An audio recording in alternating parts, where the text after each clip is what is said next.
Non è possibile incassare le somme relative all'ultimo trimestre perché l'AIPA si trova in concordato preventivo, una procedura prevista dal diritto fallimentare. Questa è la risposta che ha ricevuto il commissario liquidatore del lato Gesa G2 Teresa Restivo da parte della società che fino a qualche tempo fa si occupava della riscossione e recupero del tributo sui rifiuti per conto dell'ambito. Così Teresa Restivo, dietro mandato dei 19 sindaci dei comuni dell'Agrigentino che fanno parte del lato, ha deciso di presentare alla Procura della Repubblica una denuncia per appropriazione indebita nei confronti dell'AIPA, a cui adesso è rimasta in piedi un'attività limitata, opera solo sull'ecoattivo. Sta agendo, spiega Restivo, rispetto al completamento di procedure legate ai ruoli risalenti anche al 2007-2008. Oltre ai soldi, osserva ancora il commissario liquidatore di Gesa, si aggiunge un problema connesso alle anagrafiche. Senza questa documentazione i comuni rischiano di vedere andare in prescrizione le somme da riscuotere,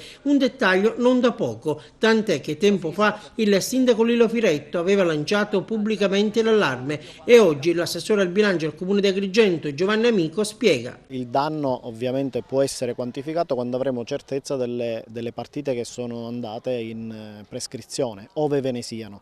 Se partite in prescrizione non ce ne saranno, il danno oggi non è quantificabile perché sarà poi l'esito dell'attività di riscossione a dire qual è la parte che riusciamo a incassare e la parte che non potremo più incassare.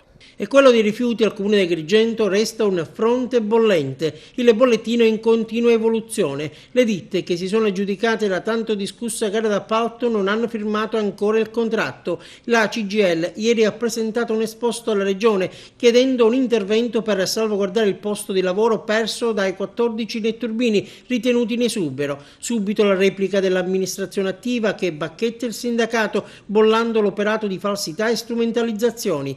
E oggi l'intervento del capogruppo di Aula Sollano di Agrigento rinasce. Nello Amel, anche lui critico con la scelta della CGIL, si concentra poi sul comportamento dell'ATI, rea a suo dire di non avere fornito sufficienti ed accettabili motivazioni sulla manovra unilaterale di riduzione del personale previsto dal bando. Chiediamo un intervento deciso dell'amministrazione comunale, conclude Nello Amel, per la definizione di una vertenza surreale e ingiustificata e la gestione del servizio secondo il capitolato.